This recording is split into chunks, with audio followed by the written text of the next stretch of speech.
Graça e paz, queridos irmãos, queridas irmãs, queridos jovens, queridas jovens, sejam muito bem-vindos, sejam muito bem-vindas a mais uma aula no canal Conectados com a EBD, o seu canal de estudos bíblico-teológicos. Hoje, pela bondade de Deus, daremos continuidade ao estudo das lições bíblicas jovens do quarto trimestre de 2020, os bons e maus exemplos, aprendendo com homens e mulheres da Bíblia. Especificamente, estudaremos a lição de número 8 para o dia 22/11 de 2020, a Sunamita, quando a fé faz a diferença em atitudes. Mas antes de iniciarmos esta aula, eu já quero te pedir: gostou do vídeo? Deixa aquele joinha abençoado, faça os seus comentários e compartilhe esta aula com outras pessoas. Se ainda não se inscreveu, inscreva-se no canal e ative o sininho para receber as notificações de tudo que postarmos aqui. Sem mais delongas, vamos para o que interessa, vamos iniciar a aula de hoje. O texto do dia encontra-se no segundo livro dos Reis, capítulo 4, versículo de número 9, que nos diz o seguinte: E ela disse ao seu marido: Eis que tenho observado que este que passa sempre por nós é um santo homem de Deus. A síntese nos fala o seguinte: a Sunamita nos mostra que a bondade e a generosidade são importantes aos olhos de Deus e que tais atos têm sua recompensa. A leitura bíblica, o texto base da nossa lição, segundo livro dos Reis, capítulo 4, versículos 8 ao 17. Versículo 8. Sucedeu também que um dia, que indo Eliseu a Sunem, havia ali uma mulher rica, a qual o reteve a comer pão. E sucedeu que todas as vezes que passava, ali se dirigia a comer pão. E ela disse a seu marido: Eis que tenho observado que este que passa sempre por nós é um santo homem de Deus. Façamo-lhes, pois, um pequeno quarto junto ao muro, e ali lhe ponhamos uma cama, e uma mesa, e uma cadeira, e um candeeiro. E há de ser que, vindo ele a nós, para ali se retirará. E sucedeu um dia que veio ali, e retirou-se àquele quarto, e se deitou ali. Então disse ao seu moço Geazi: Chama esta Sunamita. E chamando-a ele, ela se pôs diante dele. Versículo 13. Porque ele dissera: Dize-lhe: Eis que tu nos tens tratado com todo desvelo, que se há de fazer por ti? Haverá alguma coisa de que se fale por ti ao rei ou ao chefe do exército? E dissera ela: Eu habito no meio do meu povo. Então disse ele: Que se há de fazer, pois, por ela? E Geazi disse: Ora, ela não tem filho e seu marido é velho. Pelo que disse ele: Chama-a. E chamando-a ele, ela se pôs à porta. E ele disse: A este tempo determinado, segundo o tempo da vida, abraçarás um filho. E disse ela: Não, meu senhor, homem de Deus, não mintas a tua serva. E concebeu a mulher e deu à luz um filho no tal tempo determinado, segundo o tempo da vida que Eliseu lhe dissera.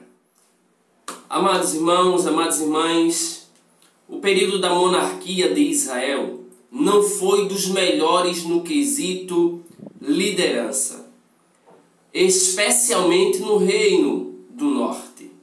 Mas Deus sempre tem seus servos com quem pode contar, inclusive ali no reino do norte. pessoas com as quais ele contou que fizeram a diferença. Aliás, na lição de hoje trataremos da Sunamita, uma mulher que se dispôs a ser bênção para o profeta Eliseu. E também veremos como Deus retribuiu todas as suas ações de uma forma muito generosa e milagrosa. Já no primeiro tópico da lição, para compreendermos ou entendermos melhor, veremos que a Sunamita, na verdade, Sunamita não é o seu nome, mas é um adjetivo pátrio, é o nome utilizado para indicar a sua procedência, a sua origem. Sim, Sunamita, porque ela vivia em Sunem. Sunem situava-se no território destinado à tribo de Issacar, ao sul da Galileia e ao norte de Samaria. É provável que Sunem fosse um lugar que tivesse espaço para a permanência de grandes grupos de pessoas, pois no reinado de Saul, após a morte de Samuel, os filisteus se acamparam em Sunem para atacar os hebreus, naquela que seria a última guerra em que Saul participaria antes de tirar a própria vida. No aspecto religioso, poucos anos antes do ministério de Eliseu, Acabe, um dos mais terríveis reis de Israel, se não o pior, um homem que fazia tudo aquilo que desagradava a Deus, reinava em Israel, reino do norte, e implantou juntamente com Jezabel, a sua rainha, com quem casara, mulher de procedência fenícia, idólatra, tão terrível quanto Acabe. Ele se junta a Jezabel, se junta com Jezabel e implanta e estabelece o culto a Baal nos limites, nos territórios de Israel. Evidentemente que por conta desta implantação, deste momento, ou a partir de então que se estabelece o culto a Baal, Deus levanta homens para mostrarem que o povo deveria servir e adorar ao único e verdadeiro Deus, o Senhor Jeová. Logo, os embates começam entre Elias e Acabe e Jezabel por conta de todos os pecados que agora estão sendo cometidos. Lembrando que havia uma relação direta, a prática da idolatria, os cultos a deuses pagãos. Eles eram acompanhados de práticas imorais, de pecados sexuais. Ora, quando Elias posiciona-se contra toda sorte de pecado estabelecido no culto a Baal, Jezabel não aceita esta oposição. Ela não aceita que um profeta se levante contra o rei, contra ela e contra os seus deuses, em especial contra Baal. Sim, Elias não aceita a supremacia que ela quer implantar da adoração a Baal. Elias sabe que o único e verdadeiro Deus é o Deus de Israel. Deus que está acima de todos os outros deuses. Deuses, diga-se de passagem, com D minúsculo. É neste cenário que a sunamita vai aparecer na história de Israel. E como nós percebemos, ela é uma mulher com recursos, muitos recursos financeiros. Se não vejamos o que está no capítulo 4, versículo de número 8. E sucedeu também um dia que, indo Eliseu a Sunem, havia ali uma mulher rica. Mas além de ser rica, a Bíblia também vai mostrar para nós que ela é sensível e preocupada com as necessidades das pessoas. Sim, ela observa que todos os dias o homem de Deus frequentemente está a passar por ali e ela percebe que ele tem algumas necessidades, chama seu marido para atender à necessidade desta mulher, uma mulher com recursos e com atitudes acolhedoras. Quando nós lemos a Bíblia, nós não identificamos registros de que naquela localidade houvesse alguma estalagem ou outro meio onde um viajante pudesse parar para se alimentar e descansar. Eliseu, como profeta, deveria ter percorrido diversos lugares, e o convite para comer pão na casa da sunamita foi bem-vindo como um momento de descanso e também de comunhão. Eliseu teve tempo para comer e usufruir da hospitalidade daquele lar. Isso nos mostra que é necessário ter espiritualidade também para fazer vínculos de amizades que agradam a Deus. E sucedeu que todas as vezes que passava ali, se dirigia a comer pão. Os embates de Elias contra os pecados do rei Acabe e Jezabel mostram a supremacia do Deus verdadeiro sobre os que se diziam deuses. Oh glória! Nas palavras da sunamita, ela percebe que o profeta, ele não é apenas um profeta, mas ele é um santo homem de Deus. A bem da verdade é que na própria Bíblia são poucos os personagens que recebem este nome de santo homem de Deus.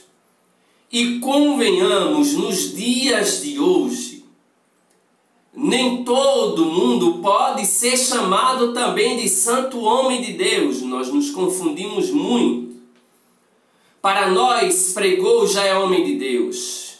Desenvolveu alguma atividade já é homem de Deus ou mulher de Deus. E isso não é verdade. Não podemos dar este título, se assim podemos falar. Não podemos dar este nome, designar dessa forma qualquer pessoa. Mas voltemos aqui. Não é possível saber se a sunamita conhecia o profeta e a importância do profeta para a nação de Israel, para o reino do norte. Ou mesmo se ela sabia que Eliseu era o sucessor de Elias. Mas ela reconheceu ser ele um santo homem de Deus, por sua conduta, por seu caráter, por sua postura, certamente por sua maneira de tratar as pessoas. Eu vou repetir. Homem de Deus deve ser também conhecido por sua postura, por seu caráter, por seu caráter, por sua conduta, por sua maneira de tratar as pessoas. O homem de Deus, não é pelo fato dele ser homem de Deus que vai desprezar as outras pessoas, muito menos querer humilhá-las. Homem de Deus aprende com Deus a ser manso e humilde. Lembremos-nos do que disse Jesus. Aprendei de mim, isso é ordem. Aprendei de mim que sou manso e humilde. Quem aprende com Jesus não é arrogante. Quem aprende com Jesus não tem prazer em humilhar as outras pessoas. Homem de Deus procede como homem de Deus. De alguma forma, a verdade é que a santidade na vida do profeta havia sido expressa. Homem de Deus não precisa dizer que é homem de Deus. A sua conduta testifica que ele é homem de Deus. Não adianta falar que é homem de Deus e agir como uma pessoa totalmente diferente, com ações, com procedimentos, com atitudes, com condutas totalmente diferentes de um homem de Deus. É a conduta, é o procedimento, é o seu testemunho como um homem de Deus, não as suas palavras, que faz a diferença.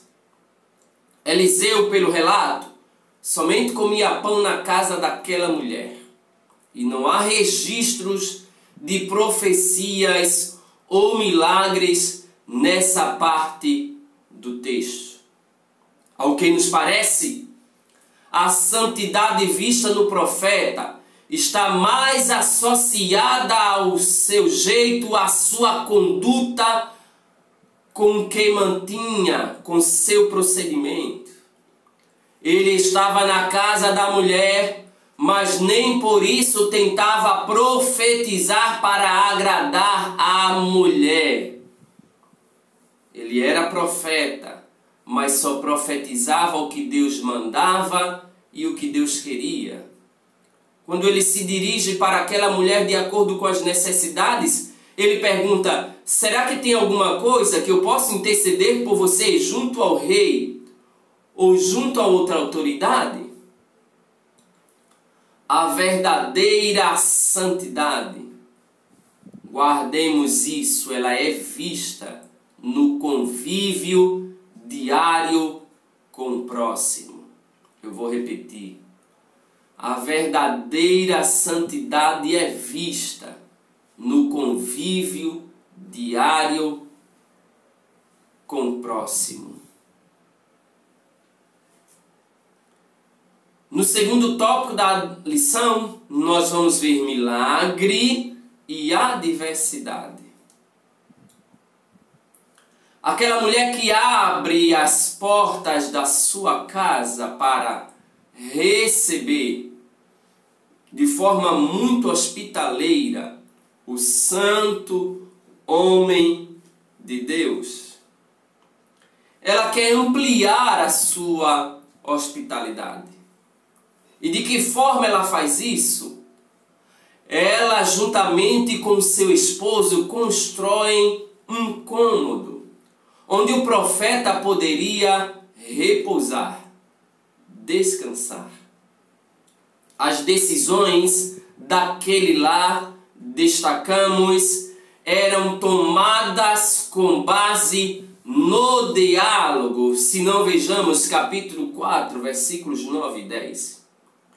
E ela disse a seu marido: eis que tenho observado que este que passa sempre por nós é um santo homem de Deus. Façamos-lhes, pois, um pequeno quarto junto ao muro, e ali lhe ponhamos uma cama, e uma mesa, e uma cadeira, e um candeeiro. E há de ser que, vindo ele a nós, para ali se retirará.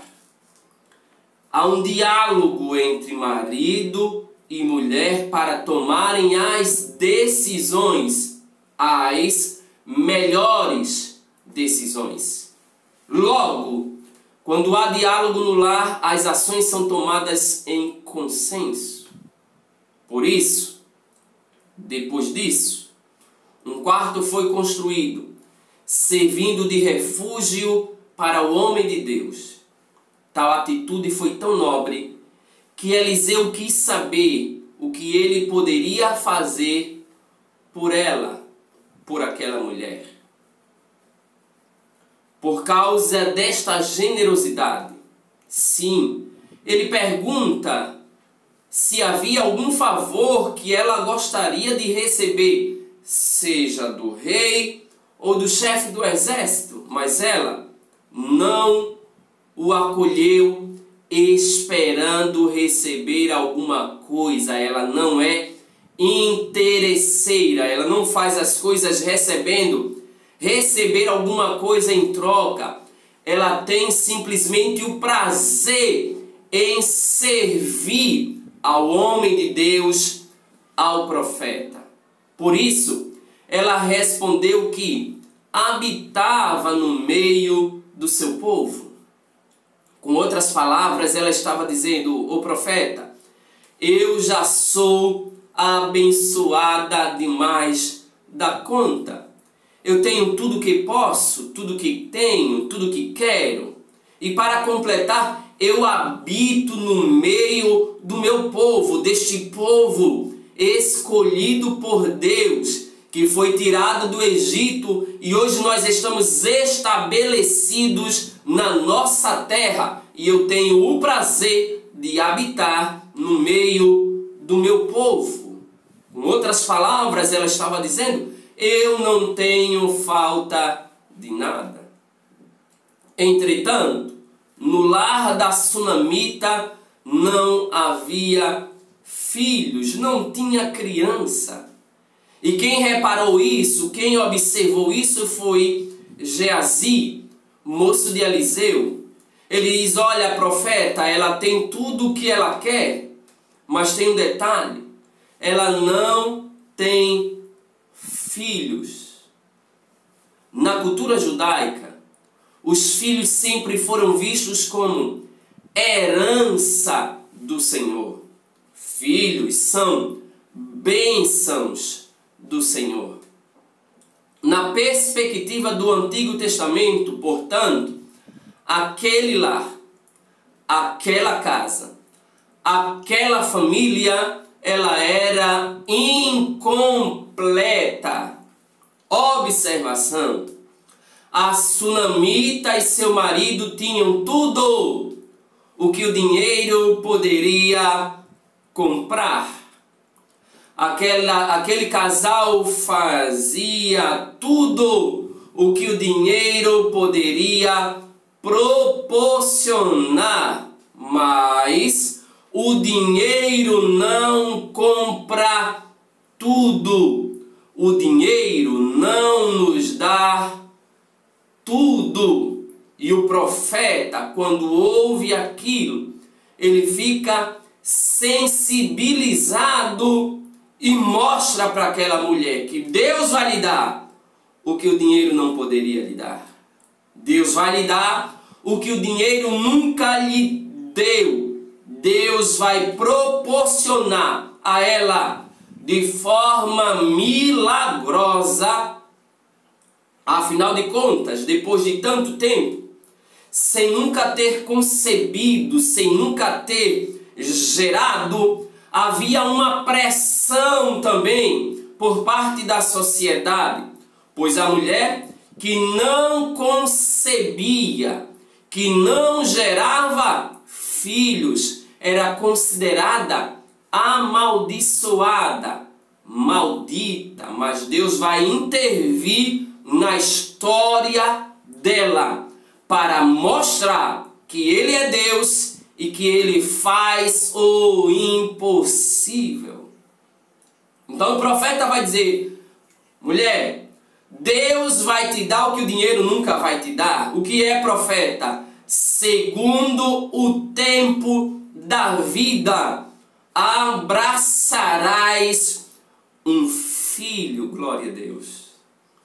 A surpresa na declaração do profeta gera uma expectativa no coração da sunamita, que decorrido o prazo, concebeu um filho. Logo, se faltava algo naquela casa, agora não faltava mais. Deus usa o profeta para entregar a ela uma palavra de Deus. Palavra tão poderosa que depois do tempo propício ela recebeu. Ela colocou em seu colo uma criança desejada, esperada e agora amada, porque Deus é poderoso. Mas, queridos, ela concebe, a criança nasce, a criança cresce, mas ela perdeu prematuramente esta criança. Sim, o filho da sunamita morreu. E como todos nós sabemos, não é preciso ter tido alguma perda desta natureza. Como todos nós sabemos, a perda de um filho, a perda de um ente querido, a perda de um familiar, mas principalmente de um filho, é sempre muito traumática.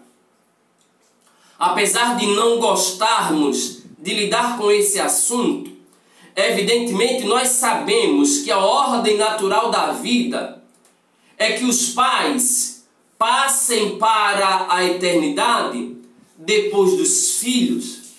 A ordem natural é que os filhos sepultem os seus pais. Não foi o que aconteceu com a sunamita. Pelo contrário, a sunamita perdeu o único filho que tinha. Depois de tanto tempo, sem nunca poder ter tido filho, sem nunca ter gerado filho no seu ventre, Deus usa o profeta, que ele traz uma palavra, ela gera, a criança nasce, a criança cresce, ela tem um grande afeto, um grande carinho, um grande amor, um amor de mãe. Mas ela perde o seu único filho. Pela sua postura de generosidade, ela recebeu de Deus a oportunidade de ser mãe. Ela desenvolveu o amor materno para com seu filho. A Bíblia não diz quantos anos tinha o menino quando morreu, mas fala que viveu o tempo suficiente de crescer, se expressar, deixando a mulher em desespero. Ela precisava, portanto, chegar ao profeta. A criança morre. E ela sabe, quem me falou que geraria filho e me daria um filho foi o profeta. Ele falou em nome de Deus, então eu vou recorrer ao profeta. Eu vou buscar ao profeta. Quando ela recorre, ela vai receber de Deus. Ela vai ver, vai observar, vai sentir a ação de Deus na sua vida. Por qual razão? Aí aqui nós vamos observar que um dos pensamentos correntes sobre os profetas era o fato de que Deus falava com eles a todo momento. Mas isso não aconteceu com Eliseu. Ela corre ao profeta. Ela não para falar com ninguém no meio do caminho. Ela não para em nenhum lugar. Quando o marido pergunta, vai bem contigo, vai bem com a criança, ela diz, vai tudo bem. Ela não quer perder tempo, ela sai em direção ao profeta correndo. O moço do profeta chega para ela e pergunta, vai bem contigo, vai bem com teu filho? Ela diz, vai tudo bem, eu não quero perder tempo, eu quero chegar onde está o profeta.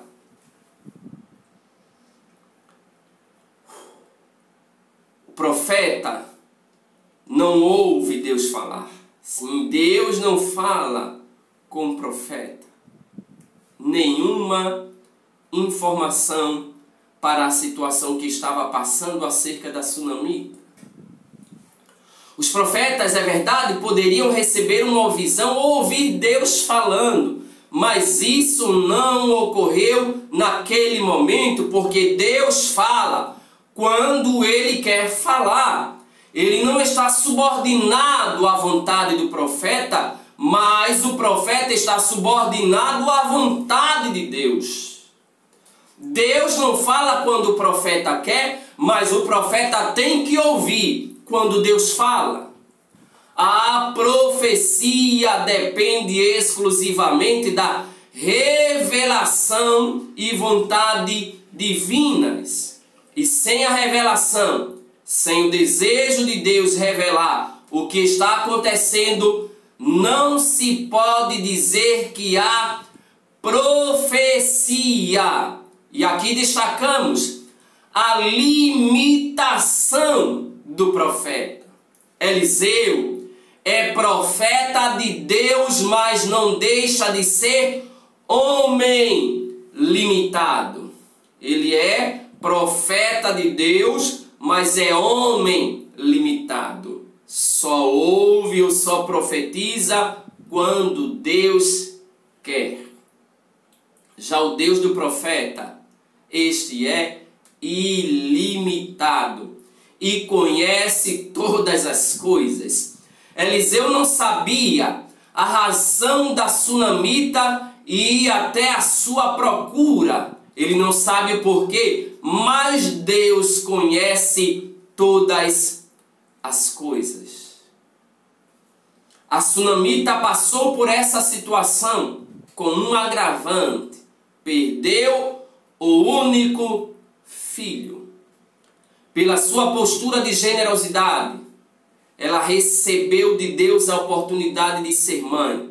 Ela desenvolveu este afeto. Quando ela perde a criança, ela recorre ao profeta, ao homem de Deus. Dada a insistência, ela sai pelo meio do caminho, não parando, não perdendo tempo com nada, com ninguém, em nenhum lugar. Dada a insistência da sunamita em não se afastar do profeta, este vai até Sunem e se depara com o corpo daquele menino. Depois que ela chega para o profeta, para revelar a angústia do seu coração, ela diz para ele, olha, eu perdi a criança, eu não tinha filho. Você disse que eu receberia um filho, eu gerei, eu concebi. Ele nasceu, cresceu, mas agora ele morreu. Ela insiste e o profeta vai até Sunem e se depara com o corpo daquele menino. E no próprio corpo do profeta, onde esse descansava quando passava ali. Além de Deus não ter dito nada ao profeta, havia ainda um corpo esperando para ser sepultado. Deus então usa o seu servo para trazer de volta o menino. Glória a Deus.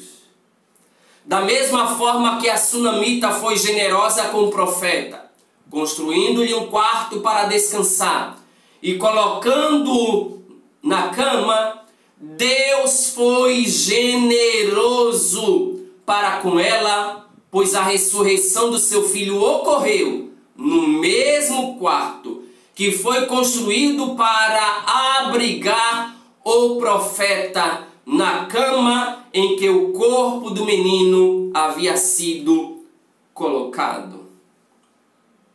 Lembremos-nos, generosidade gera generosidade. Aquela mulher acolheu, recebeu o homem de Deus com generosidade. Agora, ela está sendo socorrida por Deus. Deus lhe dá um filho. O menino morreu. E mais uma vez, generosamente, Deus vai agir com generosidade na vida daquela mulher que fez a diferença generosamente através das suas ações. Sabe por quê?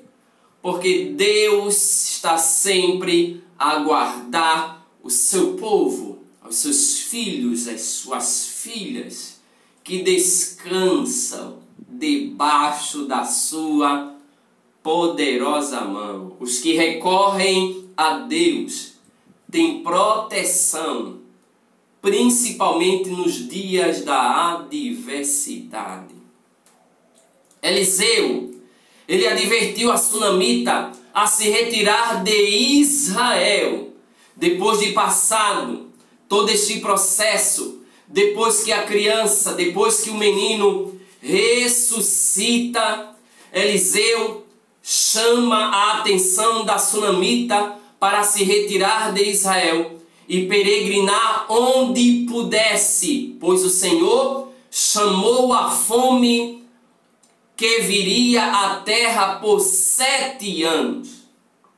A generosidade que ela demonstrou para com o profeta, ela abre as portas, recebe o profeta, alimenta o profeta, proporciona descanso ao profeta.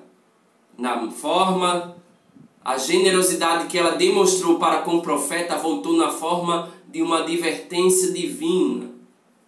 Na verdade, a palavra advertência aqui poderia ser substituída por conselho, orientação divinas, que preservaria a vida dela e de sua família.